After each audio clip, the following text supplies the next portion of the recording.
Mascarería en el Carnaval de Oruro.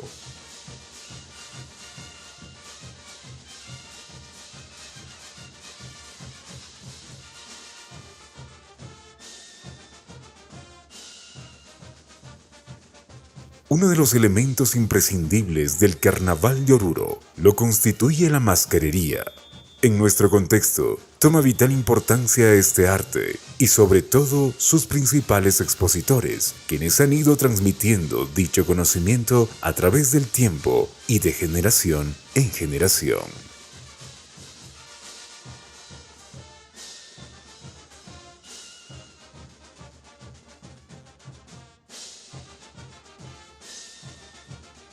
La familia Flores empieza la tradición a principios del año 900, fines de 1800, cuando Dionisio Flores, el pionero, autodidacta él, viene, el originario de Tiahuanaco, viene a vivir acá a Oruro, a trabajar en la estación de trenes, y ahí es donde en sus horas libres empieza a modelar, a moldear las máscaras de manera bien rústica, solamente en yeso, con quizás algunos materiales que en esa época y todo se encontraba.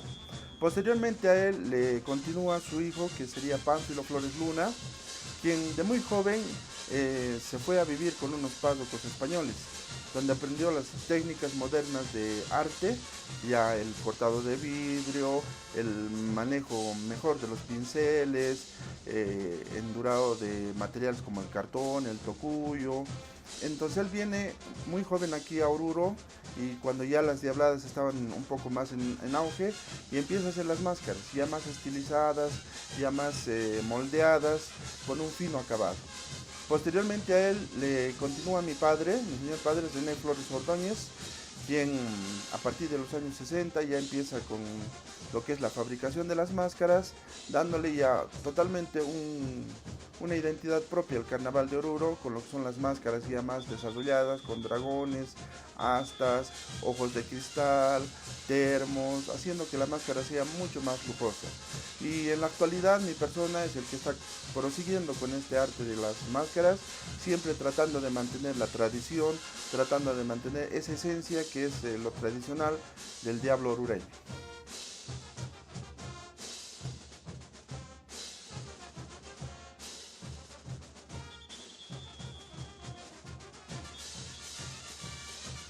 La gente joven, los que ya vienen tras de nosotros, ya tienen mejores ideas. Tal es el caso de mi hijo. Mi esposo hacía hasta cierto punto las máscaras, pero mi hijo Fernando iba evolucionando las ideas, sacar cómo, qué figura, cómo va a ser, qué tipo de nariz, qué tipo de oreja, en qué forma lo va a hacer. Entonces las ideas de cada persona es diferente, tiene otro gusto. Entre hermanos mismos mis hijos tienen diferente gusto, cada uno tiene su forma de hacer. Y entonces ahí va evolucionando tanto la máscara, tanto las ideas de las personas y creo yo que en el futuro va a seguir eso.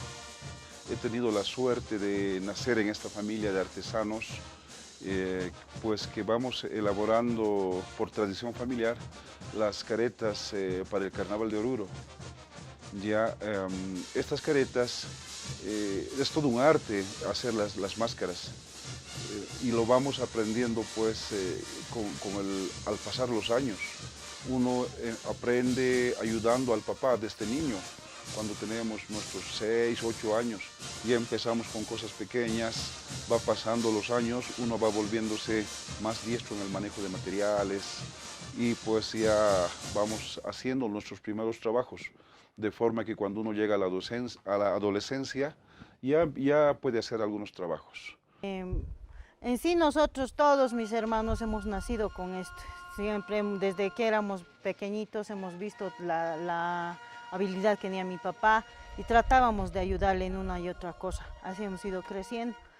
Pero en realidad lo que a mí me ha abocado a hacer estas cosas ha sido que un año, creo que era el 95, mi papi se ha enfermado grave y era una semana antes de carnavales, era martes o miércoles antes del carnaval. Mi papi ha caído desmayado y ya no se ha podido recuperar. Estaba mal, inclusive le han puesto sueros, inyecciones, con todo. y como era cerca carnavales hemos tenido que nosotros empezar a poner en práctica todo lo que él veía, nos indicaba. Claro, él hacía, y esas veces se hacía en yeso, y las cosas que tardaban en secar, si llovía era perjudicial para nosotros, teníamos que esperar a que haga buen tiempo para que se pongan en yeso, para que sequen las cosas, nos perjudicaba harto el tiempo y se iba agrandando más la confección de máscaras. Y esa vez tenía que entregar unas cosas tenía contratos hechos ya, y ya estaban las máscaras realizadas, pero estaban a medias. Y nosotros, mi hermano, mi mamá, mis 3 hermanos hemos tenido que poner a práctica todo lo que hemos visto. Hemos pintado, hemos tratado de colarlo, todo lo que faltaba, tenía retoques, tenía todas esas cosas. Hemos tratado de solucionarlo todo porque mi papi estaba mal, pero ese año nos ha ido bien, hemos entregado todo a tiempo, aunque nos hemos amanecido 2 días sin dormir, no hemos dormido 2 días, pero lo hemos entregado. Este conocimiento del arte, que es de mi esposo, yo aprendí de él, él me ha enseñado a trabajar junto con él, trabajábamos, ¿no? Hacíamos todo, o sea, yo era la mano derecha de mi esposo, él me enseñó y gracias a él yo aprendí de este arte que a mí me gusta igual, a mí me encanta trabajar con esto. Y ya desde que mi esposo falleció, tuve que meterme, ¿no?, en este rubro a armar directamente las caretas, ¿no?, porque no había de otra, porque eso es lo que me ha enseñado él, entonces a mí me gustó, la verdad, sinceramente, y a mí me encanta hacer este arte.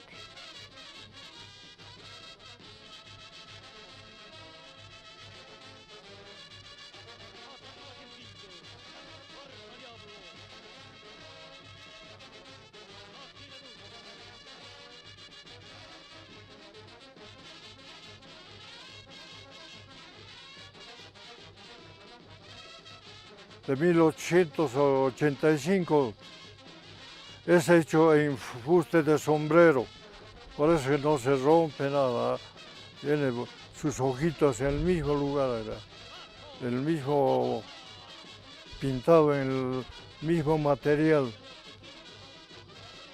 No sabían todavía cortar vidrios, nada, para entonces ya, de acuerdo a su habilidad, lo hicieron. Hay mucha historia del pueblo, pero los jucumaris, esto seguramente han visto y lo han imitado a la cara de un jucumari. Las primeras máscaras de diablo que se utilizaron en el carnaval simplemente fueron media cara, en el fuste hecho del sombrero de las cholitas, el fieltro de lana. Eso es que se jala en un molde y ahí se empezaba a modelar muy rústicamente con estuco y con una cola. Los ojitos se hacían de los fondos de botella, de foquito, y los cuernitos eran de madera maguey, una madera muy liviana. Entre la máscara se lo hacía así, bien rústica, que tenga las facciones humanas y siempre teniendo en cuenta la tradición, las leyendas que son el sapo, la hormiga, el lagarto, y esa es la identidad propia que tenía el diablo orureño. El carnaval está ligado a la época de lluvias, a la época de las cosechas, y es precisamente lo que vemos acá. La víbora representa el agua, el sapo es un animal del agua. Nuestro carnaval está lleno de estos tipos de elementos. Ahora el tiempo va pasando, ¿no? Y como todo va cambiando, la cultura es dinámica. Los danzarines van exigiendo cada vez más novedades. Va pasando el tiempo y las máscaras van evolucionando. Esa máscara que acabo de mostrarlas, esta por ejemplo debe ser de finales de 1800. Tengo referencias de que esta máscara ya es de 1904 más o menos. Ya podemos ver ya que se emplea 2 colores. La máscara que antes era un solo color, ahora ya se la ve en azul, se la ve en rojo. Los cuernos son un poquito más grandes y los cuernos ya son para poder sacar, ¿no? Esto para transportarlo, para llevarlo en un viaje, es mucho más cómodo que llevarlo con los cuernos puestos. Ya se empieza a poner lo que es el fuste, la nuca, y ahí ya se empieza a agrandar para darle un poquito más de vistosidad a la careta. los cuernos ya empiezan a ser más grandes, el lagarto también empieza a crecer y la misma facción de la cara ya trata de ser más sobresaliente, más imponente para que pueda aparecer en la entrada y a los mismos bailarines. Posteriormente a eso, como les decía, ya trayendo nuevas técnicas de arte, porque hasta ese entonces toda la pintura, todo era rústico. Pero ya a partir del año 40, cuando mi abuelo empieza a elaborar las máscaras, ya tiene más plasticidad al hacer la misma masa que decimos con el estuco. Entonces ya se puede hacer figuras más finas.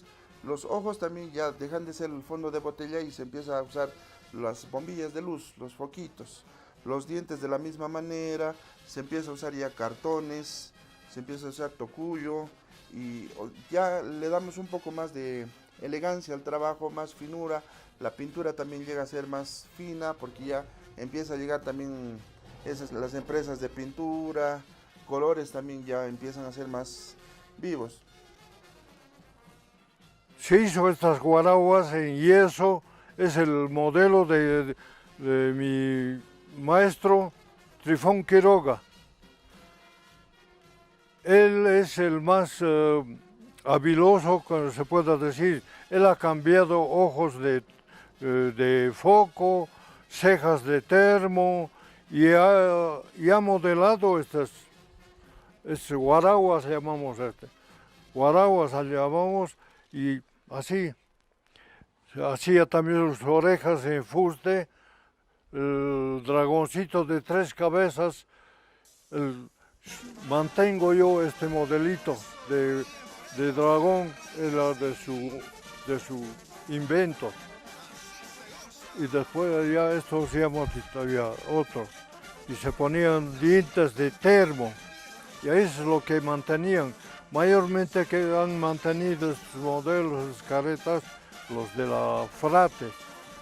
Y ya no puede ser en yeso, porque si bien cuando era solamente la cara, tenía un peso considerable, haciéndole la nuca más en puro yeso, sería muy pesado.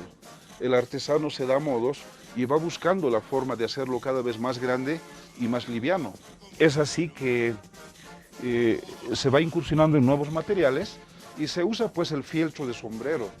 Los señores de la época anterior, tanto varones como mujeres, usaban bastante el sombrero, y los sombreros en desuso se los utilizaba para hacer las máscaras. Esos sombreros se los somete a un proceso y después se los va acomodando en unos moldes que son como estos. Una pieza de sombrero metemos acá, lo vamos enyesando y dejamos secar. Y hacemos lo mismo con otra pieza de sombrero. Igualmente lo colocamos acá, lo enyesamos, dejamos sacar. Una vez que ya está seco, sacamos las dos piezas, ¿no? Las recortamos adecuadamente y logramos esta pieza. Esta pieza ya es el casco, totalmente sólido, muy liviano y que nos da todo el espacio ya suficiente, ¿no? Y hacemos también según la medida del danzarín. Esta es la medida 1, que es la más pequeña, la estándar, que es la talla 2, y una talla mucho mayor para personas más robustas. El pintado de los cristales para el ojo es interior, se los va pintando con un pincel con mucha paciencia por dentro. Aquí afuera no hay nada, es el brillo del cristal nada más. El artesano se da modos para poder cortar ese vidrio curvo, que es muy diferente a cortar el vidrio plano, como lo vemos en la vidrería actualmente. También se cortan los cristales de los frascos que usamos para guardar agua caliente, de los termos. Se saca esos frascos brillosos y ese su cristal se lo va cortando y con ese material se va haciendo las cejas de la máscara. Se le atribuye mucho al té Ornimans, que en la época del auge minero sus pulperías estaban bien abarrotadas y en estas pulperías abarrotadas había pues el té Ornimans, que su logo es un dragoncito, un dragón, y las máscaras de esa época son muy parecidas a ese logo, ¿no? Las mejores épocas, mi padre, que era Germán Flores, yo vi que ha elaborado inclusive alguna careta cuyo dragón tenía 7 cabezas, un dragón con 7 cabezas. Ya, y esa es la máxima evolución que ha tenido. Los pinceles los hace el mismo artesano Acá tengo algunos pinceles que quedaron todavía tal como los usamos. Se puede ver acá, por ejemplo, en la construcción, esta parte es la parte más baja de las plumas de las aves, ¿ya? Y el mango está hecho de lo que llamamos acá tisi, pero es el bambú, ¿no? Es una caña de bambú, es ese material, ese tisi que usamos para hacer los mangos del pincel. Y la parte más fina con la que vamos a pintar es pelo de conejo, de los conejos cuy. Con eso armamos nuestros pinceles y nosotros les damos el grado de finura que queremos, más delgados, más gruesos, y con eso vamos haciendo los trazos. He pasado cursillos con un ingeniero químico, era de nos ha enseñado a hacer tinas, calamina plástica, vitrales, pero yo fui a pasar cursos con otra mentalidad para cambiar las máscaras. Desde entonces ha cambiado totalmente, ya casi nadie. Yo soy el único maestro de esta generación de mis abuelos, después ya no hay. Han fallecido mis colegas. Yo sé y he cumplido 80 años y estoy dejando este gremio a mi hijo. Yo ya no voy a trabajar y he hecho unas caretas, las últimas caretas que hice para dejar como recuerdo de un maestro que hizo en yeso.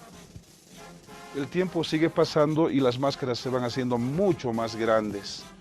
Tenemos, por ejemplo, esta máscara que ya tiene enormes cejas, en la nariz le ha crecido muchas puntas, un poco asemejando las llamas del infierno.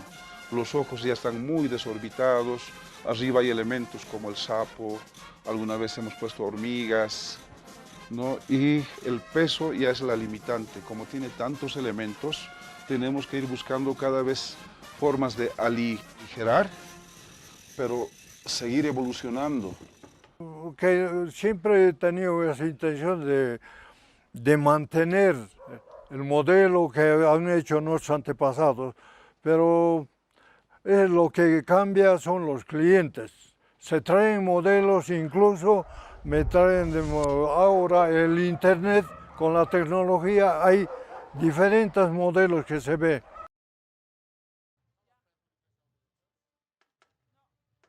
Otra de las variantes que puede existir en la mascarería son las máscaras de latón, una experiencia artística que sin duda debe de ser conocida.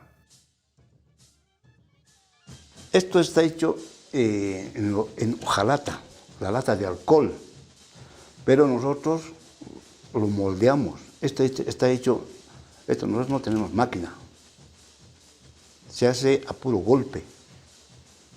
A puro golpe se hace esto, por ejemplo, esto también se cueta, pero se lo da forma. Tenemos una pequeña maquinita que no tenemos para hacer sus canaletitas, eso se ha hecho pura fibra. Esto está golpeado a puro golpe. Esto también, claro, pero nosotros, como somos artesanos, damos la manera de que la careta se salte. Y la pintura normal que hay en otro país, ya nosotros pintamos a compresora. Antiguamente no había compresora, era a pulso, pero como la generación va avanzando, entonces nosotros hemos tratado de pintar con compresora, por eso sale así, miren, esta es hojalata, miren, ¿no es cierto? Entonces eso es para que el bailarín esté prácticamente para que baile, para que mueva la cabeza, es una cosa livianita. Antiguamente mi papá sí de yeso era un poco pesadito, pero ahora ya no, es livianito. Después de esto hemos innovado la careta de fibra. Miren, esto está hecho de diferentes. Por ejemplo, nosotros utilizamos la lata de alcohol, soldadura. Necesitamos crema de soldar, ¿ya? Entonces, esto está aparte, tenemos que soldarlo, esto solamente es el fuste. Y esto mediante el golpe que tenemos en el choco, le damos forma y lo soldamos con esto. cautín manual. Con cautín manual soldamos esto. Esto es de zen moreno, esto es con capa. De zen moreno, por eso lleva la corona. Ahora para el achache tiene otros dragones, tiene búhos. Ya han visto la manera también otros artesanos cómo hacer.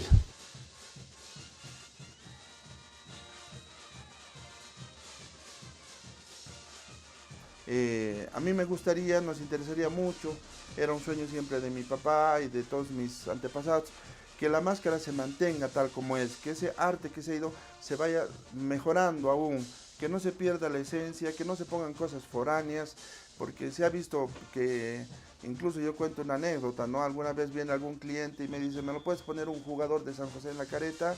Y por más de que nosotros tengamos el corazón del equipo orureño, pero no podemos mezclar una cosa con otra. La máscara de diablo tiene que tener su esencia en cuanto a lo que es nuestra leyenda, nuestra tradición. No podemos distorsionar. Se ha visto murciélagos, se ha visto incluso robots, Freddy Krueger, cosas que no debería haber. Este arte es un arte bien lindo, bien bonito, que representa todo un departamento, incluso un país. Hemos sido nombrados incluso patrimonio, justamente por nuestra propia identidad, por nuestro propio, y no tenemos por qué estar copiando a otros países o cosas foráneas que no tienen nada que ver con nuestro arte, con nuestra cultura. En el taller El Quirquincho hemos ido elaborando máscaras por varias generaciones. Mi bisabuelo Dionisio Flores, quien ha heredado este arte a Pánfilo Flores, que era mi abuelo, y Pánfilo Flores ha traspasado este conocimiento a sus hijos Germán y René. Yo soy el hijo de Germán Flores y pues mantenemos todo eso, ¿no? El nombre del taller, nos sentimos responsables de esta herencia cultural que tenemos y tenemos que cuidarla, somos bastante recelosos en ello. Nosotros siempre velamos porque las máscaras, si bien vayan evolucionando, pero no caigan en el campo de la distorsión. En alguna oportunidad, algunos clientes nos han hecho pedidos muy especiales, basándonos seguramente en la moda de la época. Nos han pedido alguna máscara con el personaje de Freddy Krueger sobre la careta, que nada tiene que ver con nuestro folclore. Yo podría decir que la mujer aprende. Yo he vivido 45 años con mi esposo y es mucho, era una escuela completa. También uno depende de uno mismo. Desde que yo me casé con mi marido, le veía haciendo las máscaras y ya me entró una emoción a mí terrible de hacer. Iba metiendo mis manos al yeso a ver qué ayudaré, haré. Y él me decía, no, vas a echar a perder el material. Al final me decía, tanto que exiges, haz. Entonces iba haciendo yo, iba moldeando. Caretitas pequeñitas aprendí a hacer, después ya fui aprendiendo más y más y realmente yo creo que esto se aprende con mucha paciencia, es para mucha paciencia. Hay que también tener un poco más de emprendimiento, ir así viendo la situación de que vaya saliendo más adelante. Yo digo, ¿no? Las mujeres debemos siempre aprender. Tal vez no sea este arte, digo yo, porque esto a mí me ha costado muchos años en el matrimonio que he ido viviendo. Tanto mi nuera, es cuestión de ponerle mucho empeño y aprender. Y para mí es un orgullo haber podido aprender, ya que jamás pensé yo llegar a este punto donde estoy. Ahora tengo reconocimientos de las autoridades y de algunas instituciones también, por ser, creo yo, una de las primeras mujeres que he aprendido a hacer máscaras de diablo. Porque que yo conozca aquí en Oruro, sí hay algunos que hacen máscaras, pero sus esposas no hacen, ¿no? Sí hacen algunas cosas pequeñas, pero diablos no. Y ahora en esta situación, ¿quién más está evolucionando? Ahora es mi nuera Celia. Ella está haciendo máscaras grandes. Yo creo que su esposo le ha heredado las manos a ella. Las mujeres somos emprendedoras, ¿no? Somos luchadoras. A mí, por ejemplo, yo lo hacía costura, más que todo yo confeccionaba trajes de oso. Y después ya poco a poco he empezado con todo, ya entregaba todo completo, máscaras y traje. Y mira, no hay que rendirnos. A mí, sinceramente, a mí me satisface la gente, el cliente mismo cuando viene te dice, te halaga, ¿no? Y te dice, bueno, el trabajo es muy bueno, me gustó, a mí me encantó. Y eso es lo que te anima, te alienta más a seguir trabajando con nosotros. Te levanta más, o sea, te anima a seguir creciendo con este trabajo. Después también ahora hemos ido innovando, vienen de Santa Cruz, de Cochabamba, de otras partes, hay, ¿qué se dice?, bloques de Oruro y también llevan las caretas de acá. Hacemos también estas caretas para La Paz, para Oruro, más que todo para Santa Cruz. Por ejemplo, mi papi nunca nos dejaban, nos decían, no, lo van a romper, quieren ayudarme, vayan a cernir estuco. Ese era su trabajo para mi papi, pero nunca nos ha dicho vengan. Y él mismo me dice, no quería yo que no suceda, yo quiero que salgan profesionales. Pero este es un arte y no se lleva en la sangre y no se puede. En sí yo tengo mi profesión, pero también me gusta hacer estas cosas.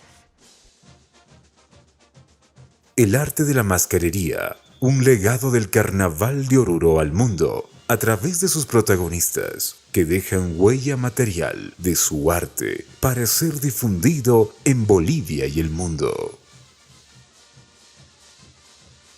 Carnaval de Oruro 2021. Obra maestra del patrimonio oral e intangible de la humanidad. Secretaría de Cultura. Unidad de Gestión del Carnaval. Gobierno Autónomo Municipal de Oruro.